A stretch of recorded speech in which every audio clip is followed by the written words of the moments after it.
Bueno, hermanos, bienvenidos. Pueden abrir sus Biblias en Lucas, el capítulo 13. Vamos a leer los versículos del 10 al 17. Y este es un texto que inicia una nueva sección en la narración de Lucas, de los eventos y los milagros, las enseñanzas de Jesús. Dice el versículo 10, Lucas 13, 10, enseñaba Jesús en una sinagoga en el día de reposo, y había allí una mujer que desde hacía 18 años tenía espíritu de enfermedad, y andaba encorvada y en ninguna manera se podía enderezar. Cuando Jesús la vio, la llamó y le dijo: mujer, eres libre de tu enfermedad. Y puso las manos sobre ella, y ella se enderezó luego y glorificaba a Dios. Pero el principal de la sinagoga, enojado de que Jesús hubiese sanado en el día de reposo, dijo a la gente: 6 días hay en que se debe trabajar, en estos pues venid y sed sanados, y no en día de reposo. Entonces el Señor le respondió y dijo: hipócrita, cada uno de vosotros no desata en el día de reposo su buey o su asno del pesebre y lo lleva a beber. Y a esta hija de Abraham, que Satanás había atado 18 años, ¿no se le debía desatar de esta ligadura en día de reposo? Al decir él estas cosas, se avergonzaban todos sus adversarios, pero todo el pueblo se regocijaba por todas las cosas gloriosas hechas por él. Ese es el texto, y creo que leyendo este pasaje podemos simular que hay un gran número de temas de enseñanza, como algunos comentaristas han hecho ver, que puede al final ser un poco confuso para nosotros, porque aquí está Jesús lidiando con una enfermedad, Jesús lidiando con un demonio o con Satanás, está Jesús lidiando con los líderes religiosos, aquí hay una enfermedad siendo sanada. Hay algunos temas importantes, pero hay un tema central que debe preocuparnos a nosotros solo, y es que aquí está Jesús desechando por la borda la falsa religión de su tiempo. Este es un choque entre la misión de Jesús con la hipocresía religiosa, donde en una sinagoga, ¿por medio de qué? Por medio de la sanación de una mujer anónima. Este pasaje en realidad es una especie de microcosmos de lo que se supone que debía ser y será el reino de Dios, porque en el reino de Dios Jesús destierra la enfermedad y destierra los espíritus malignos, y esto es justamente lo que hace en esta mujer, tanto expulsar su espíritu maligno como sanar su enfermedad.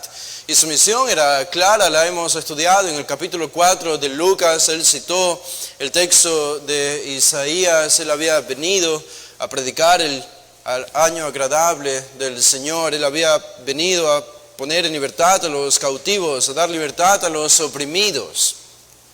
Y la palabra que Jesús elige aquí para hacer referencia a esta mujer, a la sanación de esta mujer, no es en efecto la palabra sanación.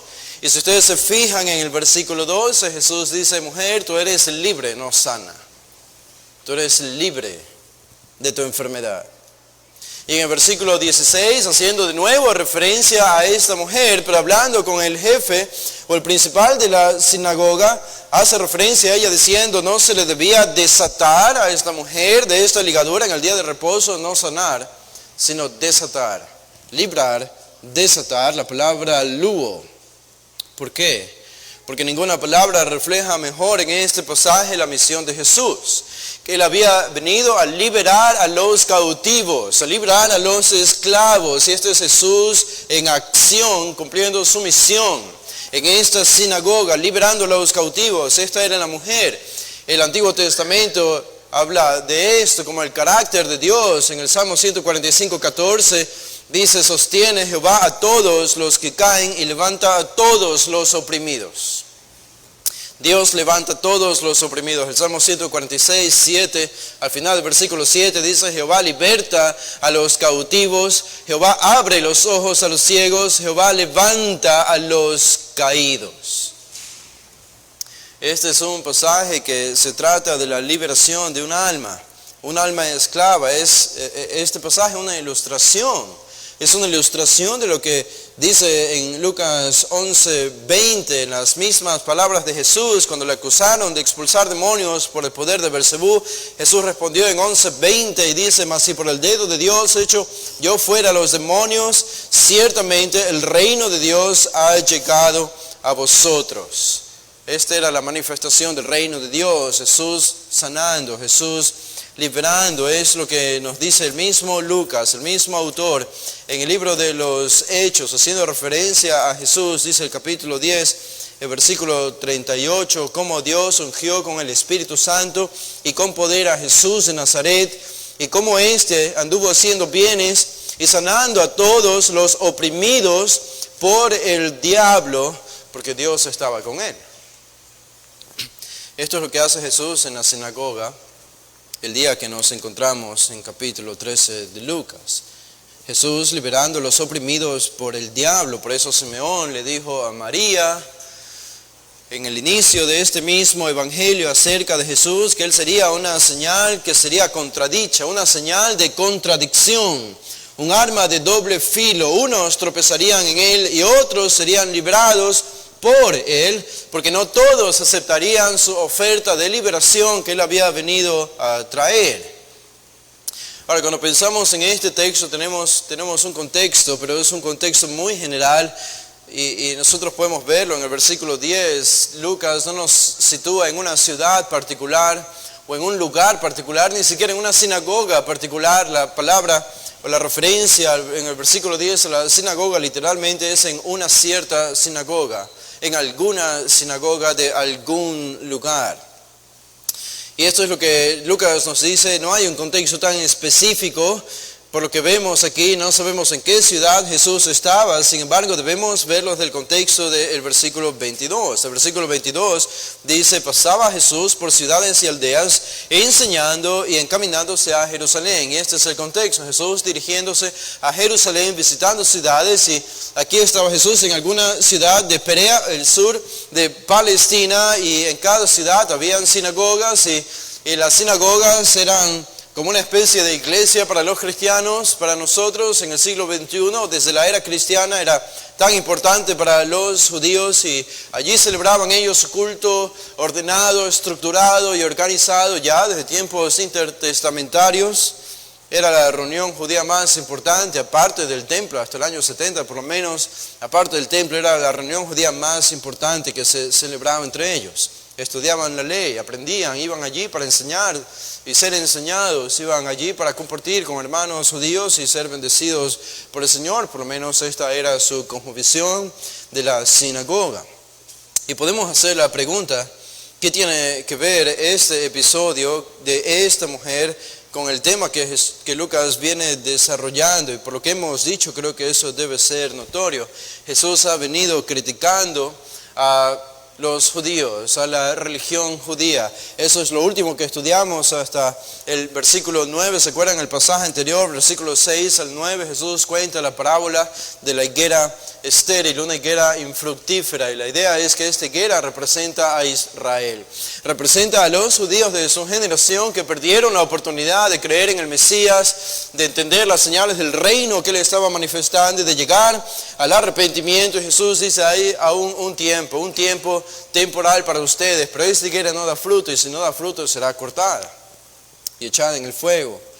Y sabemos qué es lo que sucedió, porque en el versículo 35, al final de este capítulo, Jesús mismo declara acerca de Jerusalén: he aquí vuestra casa os es dejada desierta. Esta es una declaración del abandono de Dios de Jerusalén, el abandono final de Jesús a esa generación que le rechazó por su ceguera espiritual. El versículo 10 inicia entonces una nueva sección, porque este versículo 10 nos introduce a lo que nosotros podemos contemplar como una transición entre el tema de la apostasía de Israel con el tema del reino de Dios. Y cómo el reino de Dios se manifiesta. Si ustedes se fijan en la parábola que tenemos en el versículo 18, es acerca de la semilla de mostaza, y otra parábola acerca de la levadura. Ambas tienen que ver con cómo el reino de Dios crece y se va expandiendo poco a poco. Y eso es como el reino de Dios funciona, pero muy diferente a la nación de Israel y la generación de Jesús. Y lo que tenemos aquí es una especie de transición en cómo esta mujer, en un sentido, puede reflejar, aunque no sabemos si finalmente fue salva o no, pero puede reflejar cómo el reino de Dios comienza a crecer con una sola persona, con la menos esperada, comienzan creyendo, teniendo fe y siendo ministradas por el Señor, mientras que el resto de las personas permanecen en incredulidad. Y es así como va creciendo el reino de Dios. Ahora, observen el versículo 10. El versículo 10 nos da una especie de contexto general. Y por lo menos Lucas nos dice lo que Jesús estaba haciendo en esta sinagoga. Era difícil ver a Jesús sentado en una sinagoga sin ser el protagonista principal. Ya para este punto Jesús era muy popular, tan popular que era invitado por los rabinos a la sinagoga para traer una palabra de exhortación a la comunidad judía que se presentaría ese día sábado en la sinagoga, en el culto judío. Y dice versículo 10, enseñaba Jesús. Enseñaba Jesús. Y podemos pensar por un momento que el oficio que estaba por encima de todo oficio humano en la persona de Jesús era la de un maestro. Era la de un maestro. Era la de un predicador. Este era el oficio superior de Jesús.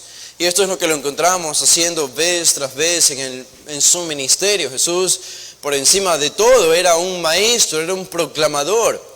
La cantidad de material que Jesús debió haber dejado, por lo menos oral, material oral de toda su enseñanza, debe haber sido casi infinita o incontable. Él era en realidad una máquina didáctica de enseñar o de producir enseñanza. Y lo que tenemos registrado en los evangelios que viene de la enseñanza de Jesús es simplemente una pequeña parte de todo lo que él habría enseñado originalmente allí en Palestina solamente en 3 años de ministerio. Solo pensar que antes de llegar a este pasaje en el capítulo 13, donde ya lo vemos enseñando, tenemos todo el capítulo 12 y tenemos el capítulo 11, donde él está dando instrucciones, enseñanzas y sermones a sus discípulos y acusando en sermones y discursos también al pueblo de los judíos. Y de pronto llegamos al capítulo 13 y de nuevo Lucas nos introduce a Jesús. ¿Qué hacía? Enseñando. Jesús siempre enseñando. Y claro, esto es lo que debemos esperar. Si sus más fieles seguidores, sus representantes humanos aquí en la tierra, estoy pensando en predicadores del pasado que han dejado su huella de alguna manera en la historia del cristianismo, han dejado un gran material de enseñanza. Se dice de Calvino que predicó más de 2000 sermones en su corto ministerio, predicaba 2 veces los domingos, 3 o 4 veces durante la semana. Era un hombre que predicaba casi literalmente, enseñaba casi todos los días. En su ministerio se dice de Spurgeon que predicó alrededor de más de 3.500 sermones. Y mucho otro material que ni siquiera ha podido ser recopilado de las enseñanzas y predicaciones de Spurgeon. Y si esto es lo que hicieron sus más fieles representantes, no podemos esperar nada menos de Jesús, que fue el mejor y el supremo maestro y predicador de todos los tiempos. Ahora, esto es lo que tenemos aquí entonces, a Jesús enseñando. Jesús enseñando. Y ya Jesús enseñando nos dice algo, porque Jesús enseñando significa controversia, ya cuando llegamos a este punto del capítulo 13 en Lucas, acercándonos al final de su ministerio. Es controversia. Jesús chocando una y otra vez con los representantes religiosos de la época. Jesús una y otra vez denunciando la falsa religión y el legalismo de su tiempo. Y eso es lo que encontramos aquí. Jesús estaba enseñando y Lucas nos dice por lo menos que habían 2 características, 2 elementos en esta enseñanza, y era que nos sitúa en un lugar y nos sitúa en un día en particular. Lo sitúa a Jesús en una sinagoga en el día de reposo. En una sinagoga en el día de reposo. Bueno, esto hace necesario que nosotros nos encontramos aquí con Jesús en un contexto mucho más religioso que el pasaje anterior, donde Jesús está enseñando de manera general al pueblo al aire libre.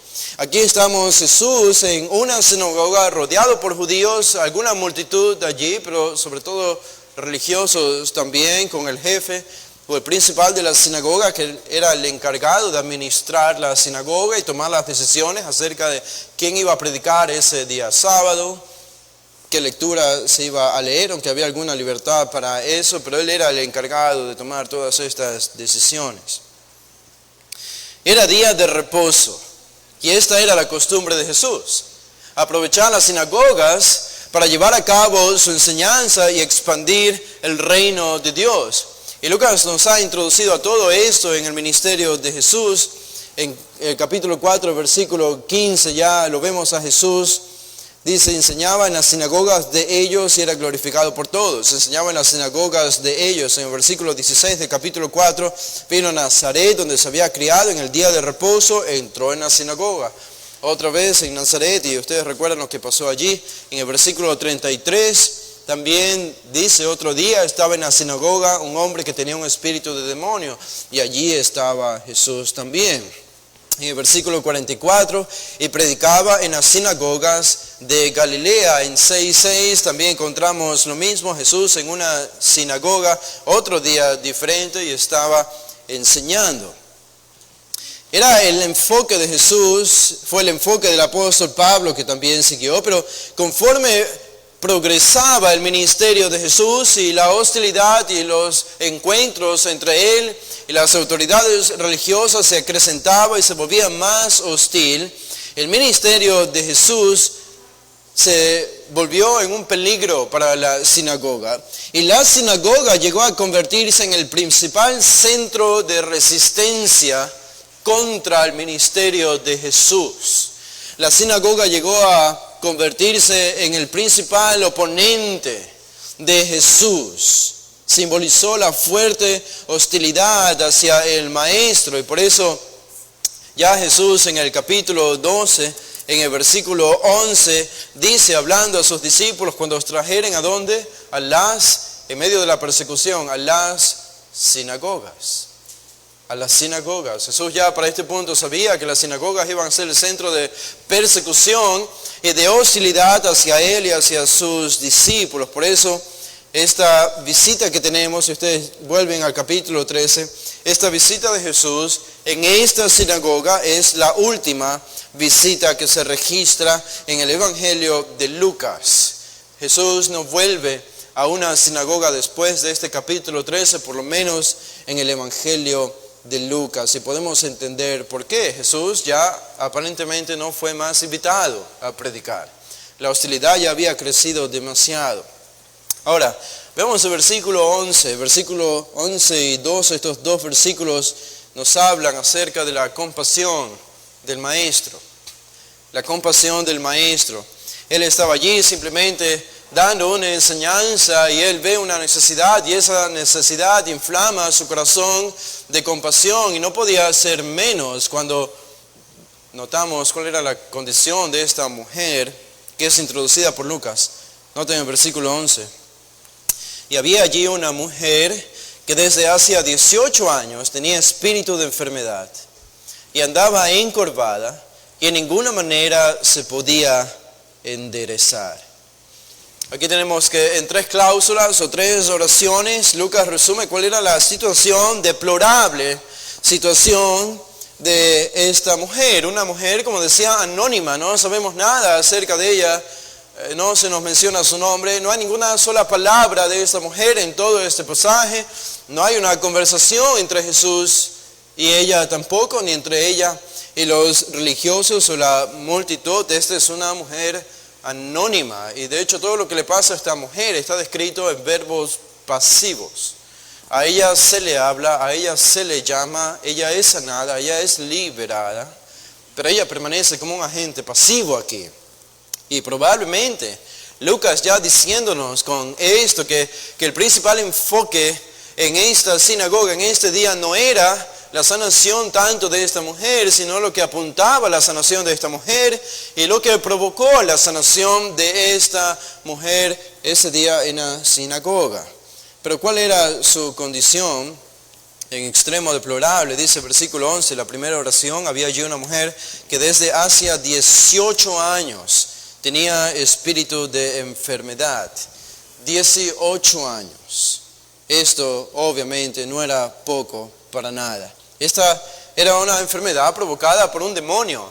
Es claro, el texto dice que era un espíritu de enfermedad. Espíritu de enfermedad. Neuma asteneia, es la palabra asteneia. Enfermedad es una palabra muy general que simplemente significa, el significado primario es debilidad. Debilidad, por tanto Lucas no nos dice qué enfermedad tenía particularmente, simplemente nos dice que estaba muy débil, muy enferma, pero esta enfermedad había sido provocada por un demonio, por un espíritu. Y esto está confirmado por lo que dice el mismo Jesús en el versículo 16, cuando hace referencia a la mujer siendo atada o subyugada por Satanás. Él dice esto, y a esta hija de Abraham que Satanás había atado. Satanás había atado con esta enfermedad. Satanás, o un demonio, había provocado esta enfermedad en esta mujer. Los demonios tienen la capacidad de producir enfermedades en las personas. Sabemos esto porque vamos al Antiguo Testamento y vemos el caso de Job, y Job cayó, ustedes se acuerdan, severamente enfermo. ¿Por qué? Por causa de Satanás, que seguramente habría enviado algunos de sus demonios para provocar esa extrema enfermedad en Job, con la que estaba a punto de morir. Sabemos que los demonios pueden provocar enfermedades. No todas las enfermedades son provocadas por los demonios, pero hay enfermedades provocadas por demonios. Ahora, no debemos ser tan místicos en pensar que cuando Satanás provoca una enfermedad, eso significa que la persona está necesariamente poseída. Esto es algo que está velado del reino humano, y una persona simplemente no necesita saber cuando Satanás o cuando un demonio ha provocado alguna enfermedad. Simplemente esa enfermedad puede mostrarse como una enfermedad y eso es todo. Y esa mujer no da ningún indicio de haber estado en posesión demoníaca o controlada completamente por un demonio. Todo lo contrario, ella estaba allí en esa sinagoga, aparentemente estaba escuchando la enseñanza de Jesús, y cuando es sanada, bueno, naturalmente responde a la sanación de Jesús.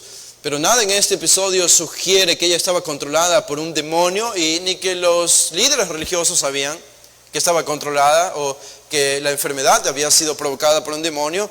Y lo más probable, yo me atrevería a decir, es que ni siquiera ella misma sabía que esta enfermedad habría sido provocada por Satanás. ¿Cómo podría saber esto? A menos que recibiera una revelación divina.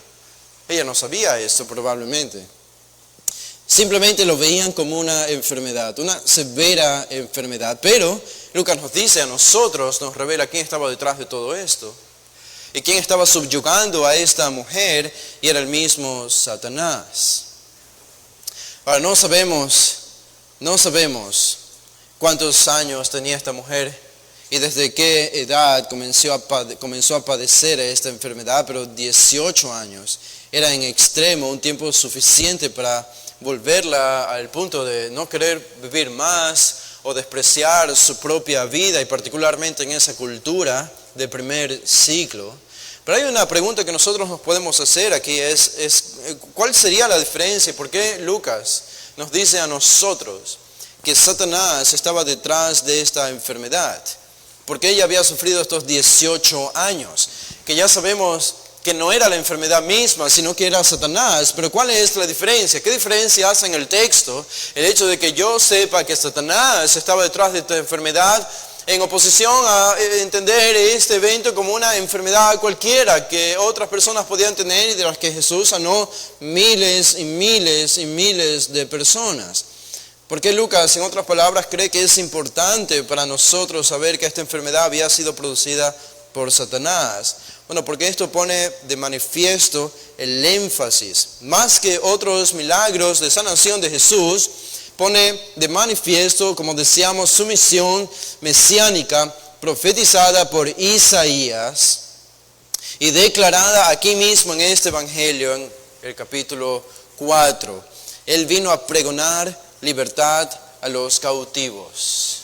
Él vino a poner en libertad a los oprimidos. En otras palabras, Esto no solo era un acto de sanación, aunque era importante, pero lo más importante es a lo que apuntaba este acto de sanación, y era que el reino de Dios estaba siendo manifestado ese día en Israel, en esa sinagoga, por el mismo rey que venía a inaugurar el reino de Dios. Y es tan difícil para nosotros entender cómo ellos pudieron perder de vista lo que estaba sucediendo ese día en esa sinagoga, ese sábado específicamente. Esta, en otras palabras, era una señal mesiánica profetizada en el Antiguo Testamento.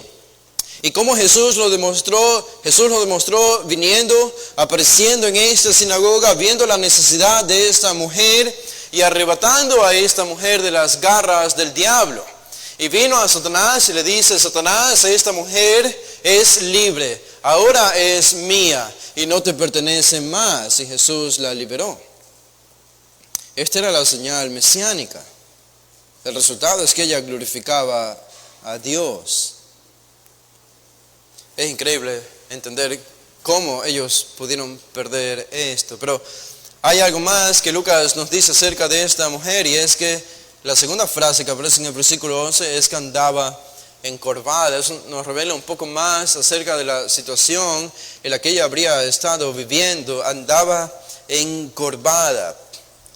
Es decir, que esta mujer tenía un serio problema en su espina, en sus vértebras, en toda su espalda. Podemos incluso ver personas que tienen un tipo de problemas como estos el día de hoy. Toda su espina dorsal estaba encorvada, ya sea toda hacia adelante, o si, como algunos creen, era una enfermedad particular, algún tipo de escoliosis histérica. Un autor menciona, probablemente su espina dorsal no solo estaba inclinada hacia adelante, sino también hacia uno de los lados. Esto habría hecho y provocado un dolor profundo, habría hecho difícil la respiración para ella, habría presionado los órganos internos, habría presionado las vértebras, el corazón, incluso los pulmones. Todo era difícil para ella, naturalmente. Era una vida que nadie habría querido vivir. Esto a la larga hacía que las vértebras se fusionen, los huesos lleguen a fusionarse, formando una sola masa dolorosa allí en la espalda. Y solo el hecho de pensar que ella había tenido esta enfermedad durante 18 años. 18 años. Esto es lo que pueden hacer los demonios. Esto es lo que pueden hacer los demonios para demostrar su poder por encima de los hombres. Y está de más explicar por qué un demonio haría esto, o por qué Satanás haría esto con una mujer. Simplemente buscan destruir la vida humana, y no hay otra razón que esa: destruir la vida humana. Aquí estamos entonces ante la condición deplorable de una mujer que habría vivido en las sombras durante los 18 últimos años de su vida. Incluso podemos imaginarla ese mismo día estando en la sinagoga, tratando de escuchar o mirar a Jesús con mucha dificultad, porque los 18 años ella se había acostumbrado solamente a mirar el suelo, a mirar el polvo, a mirar el piso, a mirar los pies de las personas, nunca a contemplar los rostros debido a su enfermedad. Ella habría sido vista de esta manera como una mujer sin esperanza. Y el hecho de que ella estaba así la asemejaba a un animal. Era como los animales, los animales del reino animal, que son creados por Dios y diseñados para mirar hacia abajo, mientras que nosotros, los seres humanos, fuimos diseñados y creados por Dios, erguidos para mirar al frente o mirar hacia arriba. Y muchos piensan incluso que esta estructura del ser humano en algo refleja el ser de Dios, aunque Él no es un ser físico, pero en algo refleja el ser de Dios, el hecho de que nosotros fuimos creados erguidos, no como los animales, jorobados o mirando hacia el polvo. Y esta mujer estaba viviendo una vida casi animal. 18 años, quizá la mayor parte de su vida, porque no sabemos si era anciana, si era joven. La mayor parte de su vida, seguramente la mitad, habría vivido en esta condición. Era la mujer encorvada. ¿Cómo había estado ese día y cómo habría estado los días anteriores? Ustedes pueden ganar alguna perspectiva acerca de lo que habría sufrido esta mujer si solamente por un minuto ponen y físicamente se posicionan con la postura que esta mujer tenía, la espina dorsal completamente encorvada. Solo por un minuto traten de vivir así y de hacer tareas por un minuto desde esta postura. Mirar los ojos de las personas no se puede. Abrazar a un niño no se puede. Nada de esto ella podía hacer. Hundir la cabeza todo el tiempo bajo el sol, sin poder estrecharse para levantar los brazos en alguna señal de felicidad. Es como que esta postura de 18 años la había privado de reflejar gozo en su cuerpo.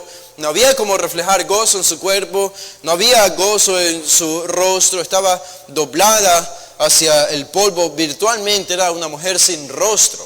Era humillante la condición de su vida. ¿Cómo llegó ese día a la sinagoga? No sabemos. Probablemente era su costumbre. Y quizá era una mujer que de alguna manera se sentía atraída hacia Dios por la condición deplorable en la que vivía y eso lo buscaba de alguna manera resarcir con la vida espiritual. O probablemente habría escuchado que Jesús estaba en esa ciudad ese día y que Jesús iba a ser el predicador ese día sábado. Y ya que todo el mundo sabía lo que Jesús estaba haciendo y los milagros, probablemente pensó que esta era alguna remota oportunidad que ella tendría de ser ministrada por el Maestro. Pero al final del versículo 11 se nos dice de ella que para hacer más severa su condición todavía, que en ninguna manera se podía enderezar. Literalmente no se podía enderezar para nada, dice el texto. No se podía enderezar para nada. Esta era su condición. No era un asunto de decisión de ella. No era un asunto de voluntad, no si ella quería o no enderezarse. Ella no podía enderezarse aunque quería hacerlo. Era un asunto de impotencia. Era una mujer impotente. Impotente, ¿por qué? Porque el poder demoníaco la había castigado con esta enfermedad por 18 años. Y eso nos lleva al versículo 12. Porque cuando Jesús ve a esta mujer, no puede hacer otra cosa que sentir una gran dosis de compasión y de misericordia hacia ella. Noten lo que dice el versículo 12. Cuando Jesús la vio, la llamó y le dijo: mujer, eres libre de tu enfermedad.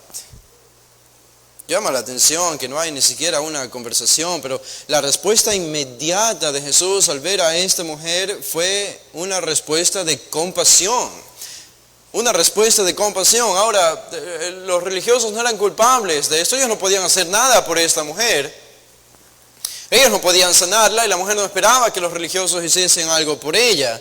Pero aquí está Jesús haciendo algo que ellos no podían hacer y que ningún hombre podía hacer, que era ministrar con el poder divino para sanar a esa mujer y librarla del poder demoníaco. Pero Jesús actuó en tanto que la vio. En cuanto la vio, apenas la vio, Él actuó. Y esto indica que Él no la había visto antes. Cuando la vio, esta habría sido la primera vez que Jesús se encontraba con esa mujer y que la veía físicamente. Él no sabía nada acerca de ella previamente, ni se indica que Él preguntó a alguien por ella o que alguien le dio información de ella. Él simplemente se nos dice que la vio de lejos. ¿Cómo sabemos que la vio de lejos, aunque dentro de la sinagoga? Porque Él la llamó. La llamó, y la palabra para llamó allí es cuando alguien llama a alguien estando lejos. Ella no estaba cerca. Se dice que las sinagogas tenían un atrio, una especie de atrio dentro de la sinagoga donde podían sentarse las mujeres separadas de los hombres. Y ese lugar donde estaban las mujeres dentro de la sinagoga estaba naturalmente más lejos que el lugar donde se paraba el maestro o el rabino ese día para enseñar. Y esta es la razón por la que Jesús la llamó a lo lejos. pero no hay conversación, no hay preguntas, no hay interacción, no hay un cómo te llamas. Y es casi como que lo que se ilustra con esto, la ausencia de palabras, la ausencia de conversación, es como que ilustra que la misericordia divina no podía esperar más. Porque Jesús vio la agonía extrema de esta mujer, porque era muy evidente. Nadie le tenía que decir a Jesús que estaba enferma. Era demasiado evidente la enfermedad de esta mujer, y en un sentido Jesús no pudo resistir más el impulso misericordioso que venía de su corazón para inmediatamente lidiar con el asunto de esta mujer y sanarle. Por eso pensamos, Jesús no pudo haber encajado en una sociedad mejor que la de los judíos en el primer siglo. Jesús no pudo haber encajado mejor en otra sociedad. Él llegó a un pueblo azotado por Satanás. Azotado por Satanás. Gente con demonios dentro controlados. Llegó a un pueblo azotado por enfermedades, azotado por hipocresía religiosa, azotado por un imperio internacional que los tenía subyugados y sin libertad nacional. En todo sentido, este era el pueblo prototipo en el que Jesús encajaría mejor. Uno pensaría, si no hubiese sido por la religiosidad, especialmente de los líderes religiosos. Él vino a una gente muy necesitada y encajó todo. Era la enfermedad con el remedio. Estaban allí en la sinagoga y en Israel. La enfermedad con el remedio, el problema con la solución, la pregunta con la respuesta, la perdición con la salvación. Jesús era el remedio, era la salvación. Él era la respuesta. Por eso dijo, yo soy el camino, la verdad y la vida. Nadie viene al Padre sino por mí. Y Jesús ministró a esta mujer en el versículo 12. Mujer, eres libre de tu enfermedad. Algo interesante acerca de este verbo, eres libre de tu enfermedad, porque literalmente Jesús está diciendo, has sido libre de tu enfermedad. Has sido libre de tu enfermedad. La palabra es apoluo. Apoluo, liberar a alguien, físicamente liberar a alguien. Para eso se usaba liberar a un esclavo, liberar a un cautivo, liberar a un prisionero, era la idea de esta palabra. Y aquí Jesús está utilizando ese término. Él está diciendo, mujer, eres libre de tu enfermedad. ¿Y qué hizo a continuación en el versículo 13? Puso las manos sobre ella y ella se enderezó luego y glorificaba a Dios. Esta es la restauración que encontramos en el versículo 13, la restauración de esta mujer. Inmediatamente, indica el texto, inmediatamente Jesús puso sus manos sobre ella. Nos llama un poco la atención el hecho de que Jesús haya dicho, has sido libre de tu enfermedad. Estas son las primeras palabras de Jesús hacia esta mujer. Apenas le llamó, e inmediatamente Él puso sus manos sobre ella y ella se enderezó luego y glorificaba a Dios. Es como que tan segura iba a ser la sanidad de esa mujer que Jesús utiliza el perfecto como un tiempo pasado completo. Eso es un perfecto, un tiempo pasado que ya ha sido completado. Has sido libre, dice. Ya has sido libre de tu enfermedad. Y aún así, hablando en pasado, en esas mismas palabras, al mismo tiempo que le tocaba, la mujer fue sana de esta enfermedad. Y la restauración está en el versículo 13. Jesús puso las manos sobre ella. Él no necesitaba hacer esto, pero lo hizo por un gesto compasivo y de condescendencia hacia esta mujer. Puso sus manos sobre ella. ¿Cuál fue la respuesta de esta mujer? Versículo 13. Y ella se enderezó luego y glorificaba a Dios. Probablemente uno podría pensar que en el versículo 12, cuando Jesús dice, mujer, eres libre de tu enfermedad, en ese instante Jesús se deshizo del demonio que había provocado esa enfermedad. Y en el versículo 13, Él ministra a esta mujer, porque ahora, imagina que uno trata de erguirse de nuevo normalmente, después de 18 años de haber estado en esa posición. Es decir, la solución no solamente era deshacerse del demonio que estaba allí, porque aún sin el demonio, la posición de esta mujer ya estaba determinada por los 18 años que había vivido, su columna y su espina dorsal había estado acostumbrada a esta posición deplorable. Así que Jesús la ministra en el versículo 3, ella necesitaba un poder extra, un poder sobrenatural para solucionar su problema físico. Y es lo que hace Jesús en el versículo 13. Y puso sus manos sobre ella y ella dice, se enderezó luego. No me gusta la palabra luego que usa la Reina Valera. Literalmente es inmediatamente, suena mucho mejor. Inmediatamente ella se enderezó. No hay un proceso, no hay una conversación, no hay una incantación ni una fórmula de Jesús. Es solo con su autoridad y su poder divinos viene y ministra a esta mujer. Y esta mujer se enderezó, fue sanada.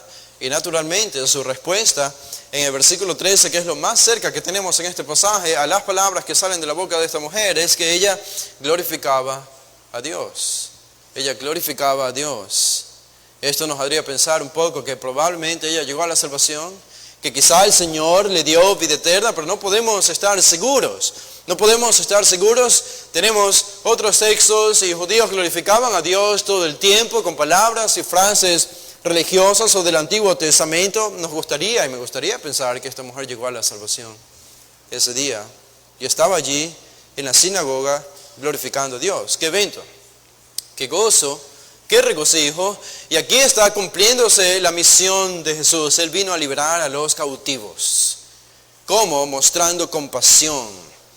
Si hubo una manera en la que Jesús mostró su divinidad, su poder divino, no fue de cualquier manera. Él eligió de manera previa, prematura, premeditada, cuáles serían las maneras en las que Él manifestaría su poder divino.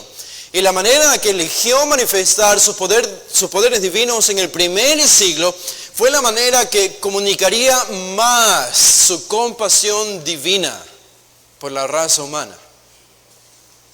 Por eso alguien decía, Jesús, de todos los milagros que pudo hacer, Él pudo haber movido montañas, y pudo haber secado mares o el océano para demostrar su divinidad. Pudo haber flotado sobre el aire, o hacer volar animales, o hacer hablar animales.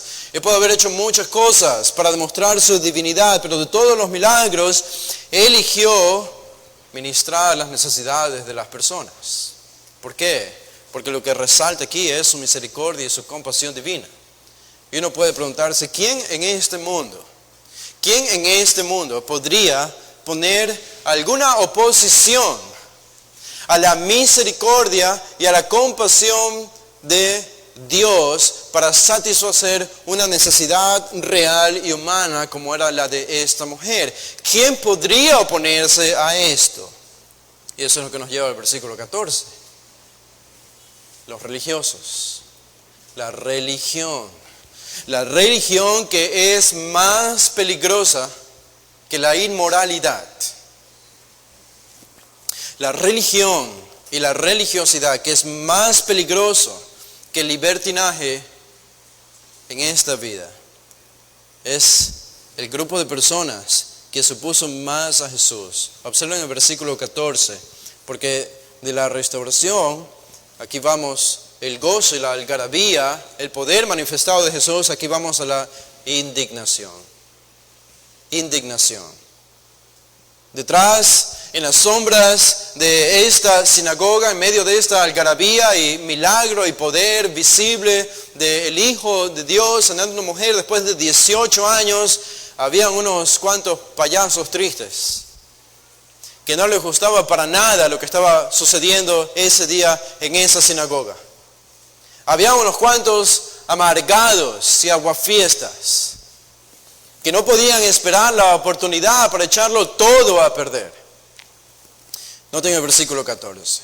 Pero el principal de la sinagoga, enojado de que Jesús hubiese sanado en el día de reposo, dijo a la gente, 6 días hay en que se debe trabajar. En estos pues venid y sed sanados, y no en día de reposo. Esta es la indignación. El principal de la sinagoga. El principal de la sinagoga. Este era el encargado en ese día del culto en la sinagoga. Él era el encargado y él era el encargado de hablar. Y él habló. Y por lo que él dice aquí, él está viendo a la sanación de Jesús o el ministerio de sanación de Jesús, él lo está viendo como un trabajo. Era como que él mismo está reconociendo que esta era la profesión de Jesús, sanar. Él no pone en tela de duda nunca, ni ninguno de ellos, ni en el ministerio de Jesús, ningún religioso puso en tela de duda el poder de Jesús para sanar, sus milagros. Nadie los pudo negar. Y si ustedes se fijan, este hombre tampoco pudo negarlos.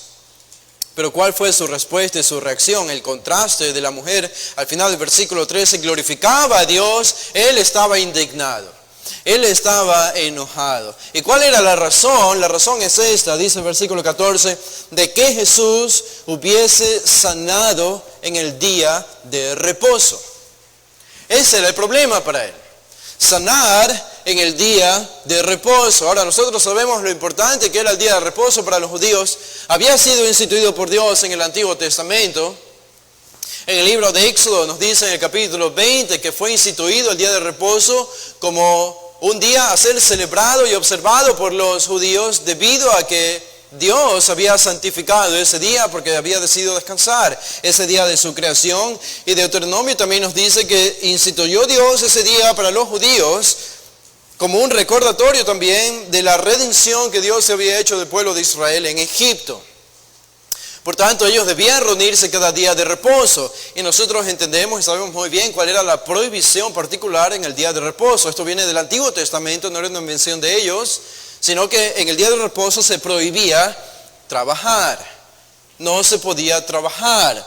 ¿Cuál era el propósito por el cual no se debía trabajar? Porque ellos debían enfocarse devotamente en corazón y en cuerpo, en mente y en alma a Dios. El sábado debían apartarlo para Dios y debían dedicarlo a Él.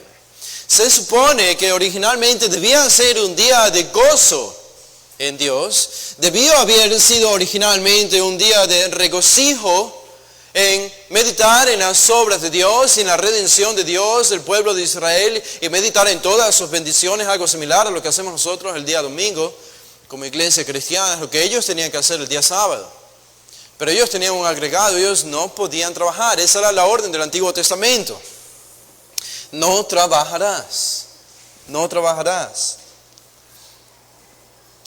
La indignación del principal de la sinagoga es justamente por esto. Porque Jesús, desde su perspectiva, estaba haciendo un trabajo.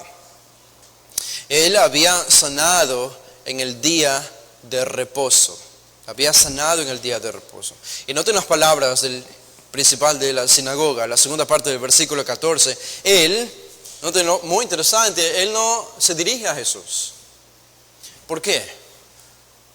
Aunque Jesús es la causa de su indignación, él sabe esto, Jesús es la causa de su enojo, Jesús es el problema aquí, no tanto la mujer ni la multitud, es Jesús. Pero él no le habla a Jesús. ¿Por qué? Porque un hipócrita nunca te habla a la cara. Él entonces mira a la multitud, dice el texto, él dijo a la gente que estaba allí y les dice, 6 días, como mirando de reojo a Jesús, 6 días hay en que se debe trabajar, en estos pues venid y sed sanados. Wow, uno escucha estas palabras de este hombre y dice, él está reconociendo el poder milagroso de Jesús para sanar, y él está reconociendo que esta mujer después de 18 años fue sanada y él mismo la vio enderezarse y estrecharse normalmente después de 18 años. Ante solo las palabras de Jesús es testigo de un poder milagroso. Y reconoce que vengan, sean sanados, no hay ningún problema con ser sanados. Vengan el lunes, el domingo, el martes, el miércoles, el jueves y el viernes. No hay ningún problema en que ustedes vengan a Jesús y sean sanados. En otras palabras, yo reconozco que este hombre tiene un poder divino para sanar. El problema y la prohibición de él, pero no en día de reposo. No en día de reposo. Y nosotros entendemos que desde el tiempo intertestamentario, cuando los judíos comenzaron a reunirse en las sinagogas hacia el tiempo del Nuevo Testamento, añadieron un sinnúmero de reglas al día de reposo, como prohibición para el trabajo. Ese simple mandato de no trabajen para enfocarse en Dios, ellos lo volvieron en una carga para los judíos de la generación de Jesús. Era casi insoportable para ellos. Todas las prohibiciones, incluso tenían contados metros en los cuales podían caminar, cuándo podían salir de la casa, cuándo no podían salir, cómo debían lavarse las manos para no ser considerado un trabajo, alimentar o no alimentar animales, cuánto podía caminar el animal, cuántos metros, porque si se pasaban de ese metro era considerado un trabajo, cómo limpiarse, cómo bañarse, etcétera, etcétera. Un sinnúmero de reglas que no aparecen en el Antiguo Testamento y que ellos las habían vuelto en una necesidad para el pueblo de Israel. Y uno puede entender el motivo detrás de todo esto, ¿no? ¿Por qué un religioso hace esto? Un religioso hace esto porque él sabe que no puede agradar a Dios. Él sabe que no puede mirar cara a cara a Dios porque está tan lejos de Él como alguien que vive en una inmoralidad libertina allá en el mundo. Está tan lejos de Dios. Pero lo que puede aquietar su conciencia es una serie de reglas que él sí puede practicar. Reglas y reglas y reglas y reglas y reglas. Para acallar la voz de su conciencia y para sentir un falso aspecto, falso sentido de espiritualidad que es llenado por esas reglas y esa legalidad que él tiene en su corazón. Esto es lo que ellos habían hecho. Habían convertido un mandato original de Dios en un peso y en una carga para el pueblo judío que era difícil de soportar. Y él está diciendo aquí, no en día de reposo. Esto al final es solo una excusa. Es solo una excusa. Una excusa al odio y a la hostilidad que él tenía hacia Jesús. No era más que esto. Y eso nos lleva al versículo 15. En el versículo 15 encontramos la acusación de Jesús. Noten la acusación de Jesús. Entonces el Señor le respondió y dijo, hipócrita. De manera interesante, la palabra hipócrita aquí es plural, no singular. Hipócritas. Está incluido naturalmente y principalmente el jefe de la sinagoga, pero sabemos que habían otros religiosos allí con él, probablemente fariseos, probablemente escribas que estaban allí presentes. Y Jesús a ese grupo les llama hipócritas. Dice, ¿por qué? ¿Por qué son hipócritas? Noten, cada uno de vosotros no desata en el día de reposo su buey o su asno del pesebre y lo lleva a beber. Claro, eso es lo que ellos hacían en el día de reposo. Y eso estaba regulado incluso por la Mishnah, este documento que ellos habían llenado de reglas acerca del día de reposo también. Habían prescrito ya cómo podían alimentar a sus animales en el día de reposo para que no sea considerado un trabajo. Y ellos lo hacían. Y Jesús hace esta pregunta retórica, ¿no desata en el día de reposo cada uno de ustedes su buey o su asno del pesebre y lo lleva a beber? Lo que Jesús va a hacer aquí es que va a utilizar el argumento de lo menor con lo mayor. Va a hacer una comparación entre lo menor y lo mayor. Porque este es el problema que ellos estaban, el problema y el error que ellos estaban cometiendo. El error de un hipócrita, el error de un religioso, de la religión falsa, es que lo que es menos importante se lo vuelve más importante. Y lo que es más importante se lo hace menos importante. Entonces, si la Biblia no prescribe para nosotros los cristianos de hoy algún día que deba ser celebrado o algún día que no deba ser celebrado, sino que la Biblia, por lo que contiene el Nuevo Testamento, simplemente nos da libertad de conciencia, ya sea para celebrarlo o para no celebrarlo, sin juzgar ni discriminar, sin cometer pecados, si se lo celebra, un religioso, el legalista vendría diciendo, esto es lo que prohíbe la Biblia y hay una regla y esto va a ser un dogma. Nadie puede celebrar este día porque este es el dogma de la Escritura. Y noten todas estas reglas porque si no sería un pecado. Y esto es lo que hace el corazón religioso. Esto es lo que hace el legalismo.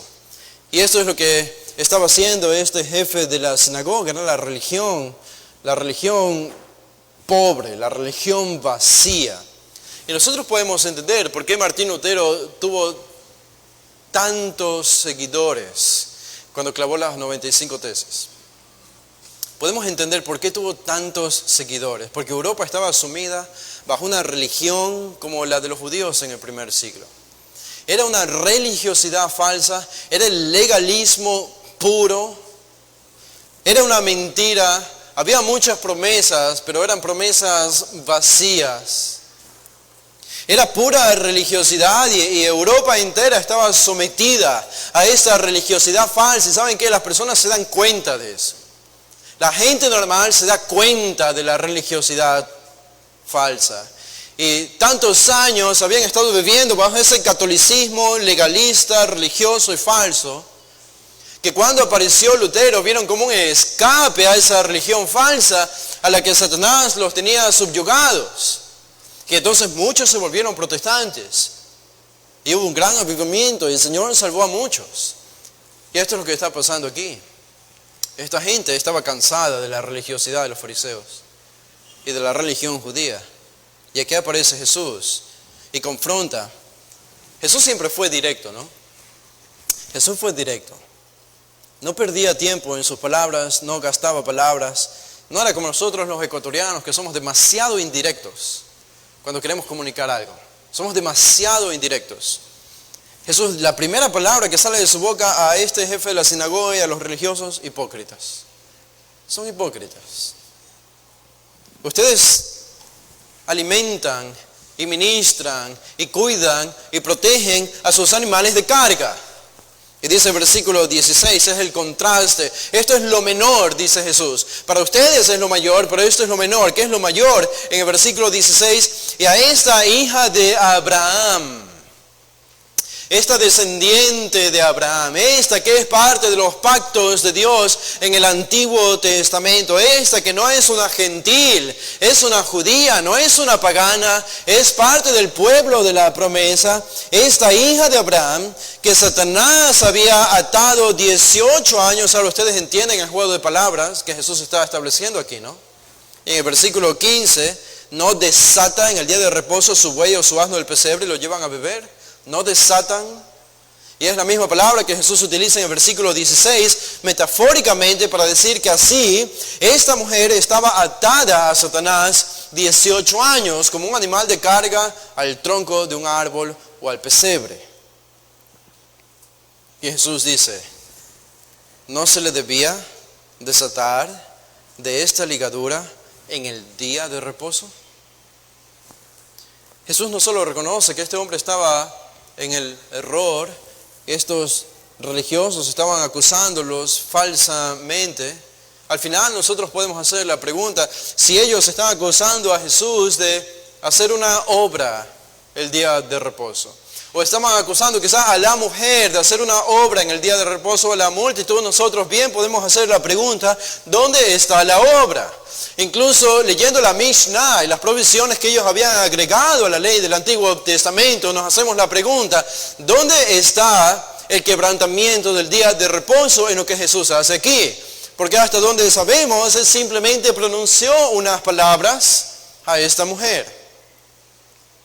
¿Dónde está la obra? ¿Dónde está el trabajo del que este hombre habla aquí para decir que Jesús ha quebrantado el día de reposo? ¿Dónde está el trabajo? ¿En las palabras de Jesús? Nadie decía que por las palabras uno era considerado un trabajador o se trabajaba el día sábado por las palabras. O quizá puede ser porque Jesús levantó su mano y lo puso sobre esta mujer. Eso quizá fue considerado un trabajo. Bueno, habría sido novedad porque ni siquiera la Mishnah decía esto. O quizá la mujer se levantó de su asiento y caminó hacia Jesús y caminó más de los metros que era requerido y entonces fue considerado un trabajo. Ni siquiera la Mishnah prohibía esto. ¿Dónde está el trabajo? ¿Dónde está el quebrantamiento del día de reposo del que este jefe de la sinagoga está hablando? La respuesta es que no había tal cosa. No había tal cosa. Era simplemente un invento, era la hostilidad a Jesús, esta era una excusa. Era una excusa. Una justificación. Y Jesús dice al final del versículo 16, ¿no se le debía desatar de esta ligadura especialmente en el día de reposo? Especialmente en el día de reposo. ¿No se supone que el día de reposo es el día cuando nos enfocamos en Dios y meditamos en sus obras maravillosas, en sus actividades portentosas para liberar a Israel milagrosamente de Egipto, es lo que dice Deuteronomio? Y aquí está el Dios hecho hombre liberando en su obra y en su actividad, liberando a una mujer de su cautividad satánica para dejarla libre. Jesús dice, en efecto, esta obra debió haber sido hecha especialmente en el día de reposo. Cuando Dios manifiesta su obra y los judíos debían meditar en esas obras, Él les estaba mostrando esta obra en sus propias narices. Pero ellos no podían verlo. El versículo 17 termina con este comentario de Lucas. Dice, al decir él estas cosas, se avergonzaban todos sus adversarios. Claro, no pudieron responderle. No pudieron responderle. A la pregunta de Jesús, a las dos preguntas de Jesús, si no desata cada uno de ustedes en el día de reposo su buey o su asno del pesebre y lo lleva a beber, la respuesta era sí. Nadie podía decir que no, porque todos lo hacían. Y la segunda pregunta del versículo 16, ¿no se le debía desatar de esta ligadura en el día de reposo a esta mujer? Y la respuesta era sí. Ellos no podían responder que no, porque si respondían que no, iban a quedar como extremadamente insensibles. Iban a descubrir y manifestar externamente la poca y la nula intercesión que ellos hacían por el pueblo judío, a pesar de estar en la posición que estaban. No podían decir que sí tampoco, porque eso sería darle el argumento a favor de Jesús. ¿Cuál fue la respuesta de ellos? Silencio. Silencio, y nos dice Lucas aquí en el versículo 17, vergüenza. Jesús avergonzó la religión falsa. Jesús avergonzó la religión falsa. Este es un pasaje que nosotros podríamos utilizarlo incluso para decir cómo Satanás entra a la iglesia, porque aquí estaba una sinagoga, un culto judío donde todos hablaban de Dios en el Antiguo Testamento y meditaban en Dios y escuchaban enseñanza de Dios. Y Satanás estaba allí, en esta mujer. Había un demonio en ella. Y tenemos otros casos cuando en el mismo Evangelio de Lucas Jesús ministró a un hombre que estaba endemoniado dentro de la misma sinagoga. Y vemos esto que parece casi rutinario, aunque sea increíble para nosotros, que gente endemoniada entraba en sinagogas. Y claro, que el demonio lo hacía secretamente, pero no podían resistir cuando Jesús estaba allí presente. Tenían que manifestarse. El día de hoy, Satanás visita la iglesia. Podemos decir, Satanás visita nuestra iglesia, puede visitar nuestra iglesia los domingos. Él decide qué domingo asistir a nuestra iglesia. Nosotros nunca sabemos cuándo puede entrar una persona por las puertas de esa iglesia con un demonio dentro, sin necesariamente manifestar estar poseído por el demonio. Pero un demonio puede entrar y visitar nuestra iglesia. Y nosotros podríamos hablar mucho de eso, pero notan, ese tema queda eclipsado.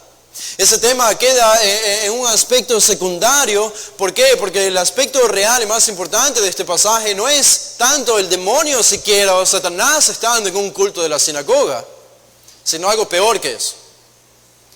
Los religiosos. Los religiosos. Porque un endemoniado puede ser fácilmente visualizado y lidiado, pero un religioso, donde está también Satanás, no, muy difícil, por lo que aparenta. Su respuesta, se avergonzaban todos sus adversarios. El contraste al final del versículo 17, pero todo el pueblo se regocijaba por todas las cosas gloriosas hechas por él. Lo que la revelación bíblica llama gloriosas, los religiosos lo vieron como un quebranto de la ley de Dios. Para ellos Jesús quebrantó la ley y Dios nos dice, para mí es algo glorioso. Y por eso, ¿en qué mundo y en qué mente alguien puede pensar la compasión, cuando la compasión se vuelve ofensiva? Cuando la misericordia se vuelve ofensiva. Se vuelve ofensivo en un contexto religioso. Jesús ofendió con su amor, ofendió con su compasión. Jesús ofendió con su misericordia y no pidió disculpas por eso. Nunca.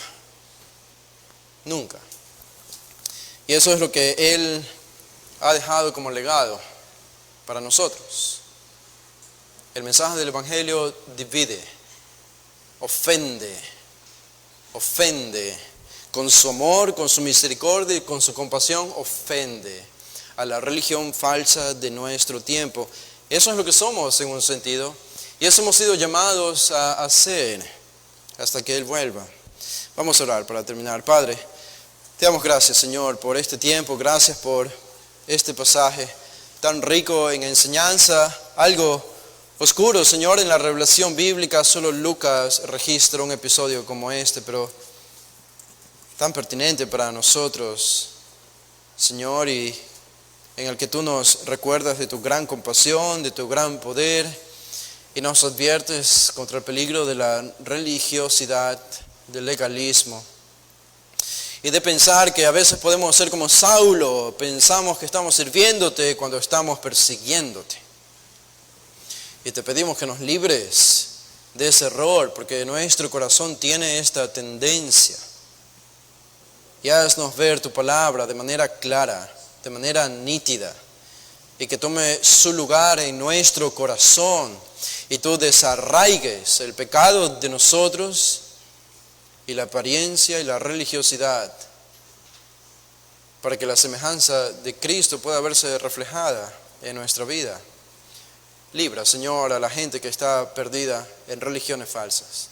Libérala, Señor, porque están allí oprimidas. Y es algo que solo el poder de tu Evangelio puede hacer. Úsanos para eso, lo pedimos en el nombre de Jesús. Amén. Bueno, hermanos, pueden ponerse de pie. Vamos a hacer una oración para despedirnos esta tarde. Gracias, Señor, por este tiempo que nos has dado de gozar de tu presencia, de tu palabra y de la comunión. Ahora pedimos, Señor, el tiempo que vamos a tener ahora continúa bendiciéndonos y protégenos durante esta semana. Guárdanos y guíanos a hacer tu voluntad. Lo pedimos en el nombre de Jesús. Amén.